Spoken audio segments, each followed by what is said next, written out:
Hey guys, Shadley back with another ESO guide. Today we'll be going over my solo magsort build. There are a lot of magsort builds out there, but this is what I choose to run. It's not a Parson build that'll get you 90,000 DPS, but it'll get the job done for any activity in the game. I'm only CP 653, and I can hit 50,000 Parson without using spell pots. It's a great build for any solo or group content in the game. I don't do much PvP, but I nearly always come out on top in battlegrounds or duels with it. For our gear, we want 5-piece Queen Elegant set, which is an overland set from Aradon. It can be farmed from delves, world bosses, dark anchors, and the public dungeons. Our other 5-piece set is the Infallible Mage set that comes from Hellraw Citadel Trial. For the hands, I use Thracian Stranglers. I'm not using a 2-piece monster set due to running the Stranglers. I'm using a heavy Grothar's Visage for the 1-piece set of Max Magicka. Another 1-piece monster set with Max Magicka will work. I run the Elegant Lightning Staff, Shoulders, and the Rings. The Queen's Elegant set adds 129 spell damage, adds 1096 Max Magicka, another 1096 Max Magicka, and when you use a light attack, you reduce the health, magicka, or stamina cost of your next active ability by 10%. When you use a fully charged heavy attack, you increase the damage of your next direct damage attack by 2610 against the first enemy you hit. For the Infallible Ether, I have the neck, feet, legs, waist, and chest. The Infallible Mage set adds 833 spell critical, gain Minor Slayer at all times, increasing your damage done to dungeon, trial, and arena monsters by 5%, adds 129 spell damage, adds another 833 spell critical, and your heavy attacks deal an additional 903 damage. Enemies you damage with fully charged heavy attacks are afflicted with minor vulnerability for 10 seconds, increasing damage taken by 8%.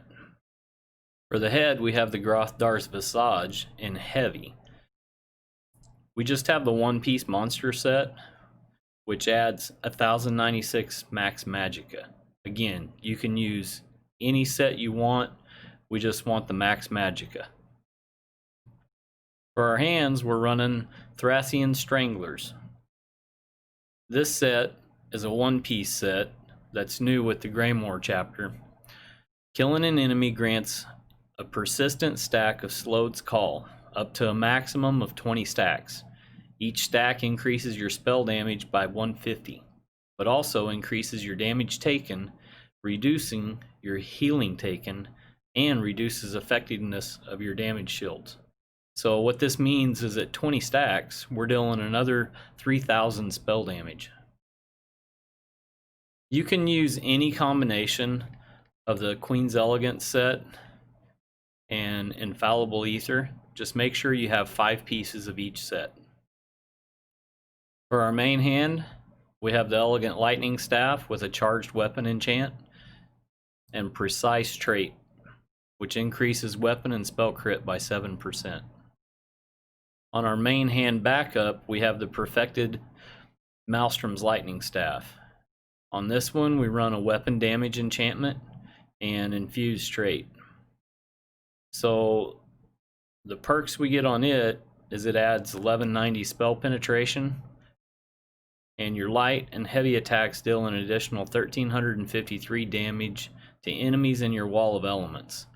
The regular Maelstrom's Lightning Staff works just as well. We don't see any added benefit with the Perfected having this additional perk of 1190 spell penetration. All of our armor needs to have a Max Magicka enchant and traded in Divines. And all of our jewelry needs spell damage enchantment with Bloodthirsty traits. A few alternatives to this build would be to swap out Grothar's and Stranglers for the Zaan's monster set. I run this in PvP or if I'm struggling to keep my stacks up on the Stranglers. If you're struggling with staying alive, swap them out for the Iceheart monster set. Now let's take a look at our skills. On our front bar, we're going to run Hardened Ward, Summon Volatile Familiar, Summon Twilight Matriarch, Bound Aegis, Inner Light, Greater Storm Atronach for our ultimate. And on the back bar, we'll run Blockade of Storms, again Summon Volatile Familiar, and also again Summon Twilight Matriarch, Boundless Storm, Critical Surge, and Thunderous Rage for our ultimate. Okay, let's take a look at our passives. Dark Magic, we're going to use Unholy Knowledge, which reduces the health, magicka, and stamina cost of your abilities by 6%. Persistence, after blocking an attack, your next health, magicka, or stamina ability costs 15% less. We're not using Blood Magic here because we're not using any dark magic abilities. In DAEDRIC Summoning, we're going to use all the passives. Rebate restores 1452 magicka when one of your DAEDRIC summoning pets is killed or unsummoned. Power Stone reduces the cost of your ultimate abilities by 15%. DAEDRIC Protection increases your health and stamina recovery by 20% while you have a DAEDRIC summoning ability slotted. An Expert Summoner increases your max health by 8% while you have a DAEDRIC summoning pet active. In Storm Calling, we want all the passives as well. Capacitor increases your magicka recovery by 10%. Energized increases your physical and shock damage by 5%. Amplitude increases your damage done against enemies by 1% for every 10% current health they have. And Expert Mage increases your weapon and spell damage by 2% for each sorcerer ability slotted. So that passive right there is why we run the Greater Storm Atronach on the front bar. That gives us a total of 10%. If we swap to the back bar, we lost 2%.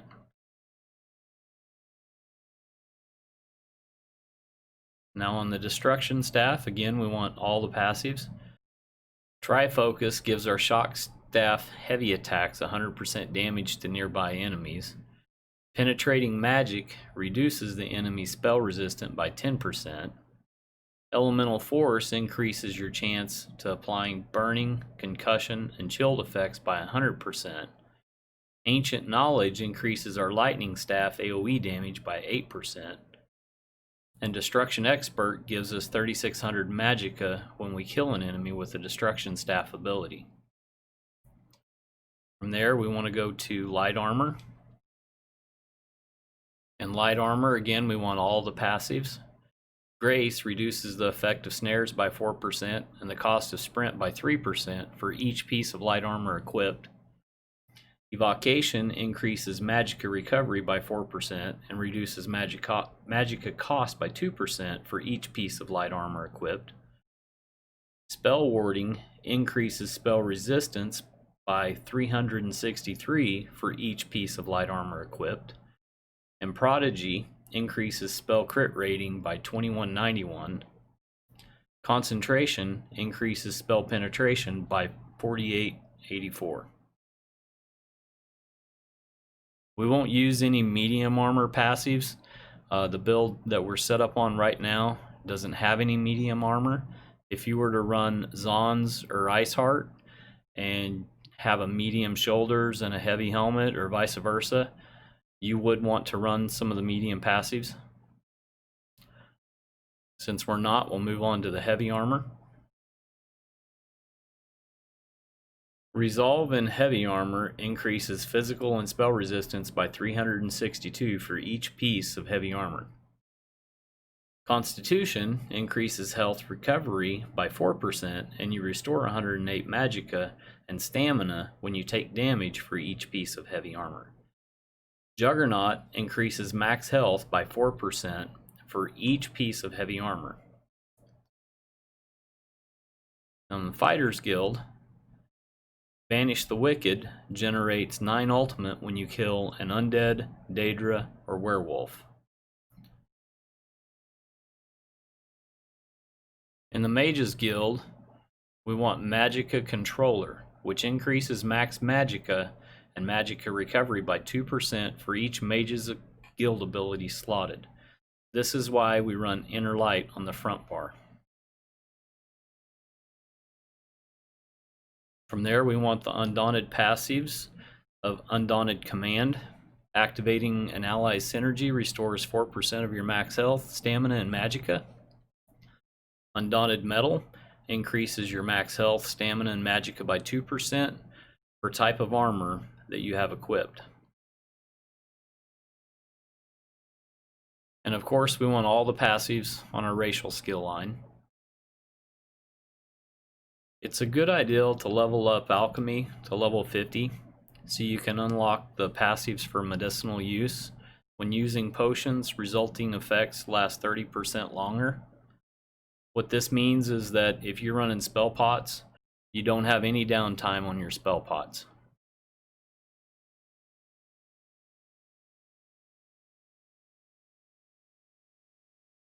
We have all of our attribute points in the Magicka, and we're running the Shadow for the Munda Spoon. Let's take a look at the champion points now. I haven't spent a lot of time testing different point allocations, but this is how I have mine set up. We don't have anything in the tower. In the Lover, I have 64 points in Tenacity and 56 in Arcanist. 120 points to unlock all the passives. In the Shadow, I have 81 in Tumbling and 13 in Shadow Ward. You'll want at least 75 points in here to unlock Treasure Hunter. I'm currently working toward having 120 points in here to unlock the Shadow Strike passive. In the Apprentice, I have 37 in Elemental Expert and 9 in Spell Erosion. You want at least 30 points here to unlock Spell Precision, which increases your spell crit by 9%. In the Atronach, I have 77 in Staff Expert and 18 in Master at Arms. You want at least 75 here to unlock the Butcher passive, which increases damage done with light and heavy attacks by 5% to enemies below 25% health. In the Ritual, we have 75 in Thaumaturge to unlock Perfect Strike, which increases weapon crit by 9%, and Exploiter, which gives us 10% more damage to off-balance enemies. In the Steed, I have 66 in Ironclad. In the Lady, I have 34 in Thick Skin, 49 in Elemental Defender, and 49 in Hardy. You want at least 75 points in here to unlock Critical Leech.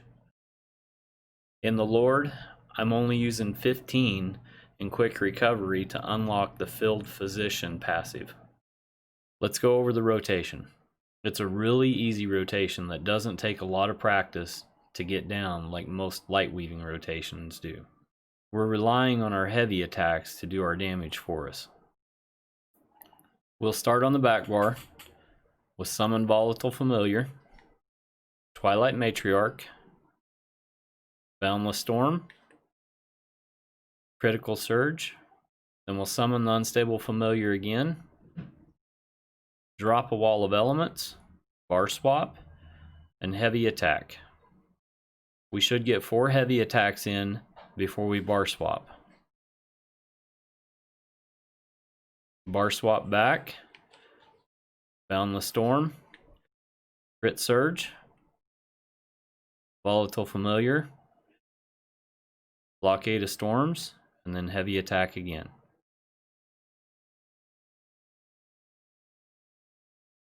You should always get 4 heavy attacks in between your bar swaps. Drop your Thunderous Rage when you have it. I rarely use Storm Atronach, but it can be good in certain situations. Activate Hardened Ward as needed for your shield, and the Twilight Matriarch is needed for heals. I hope you find this build as helpful as it's been for me. If so, hit that like button and subscribe. You can also find me on Twitch at strong_Shadley.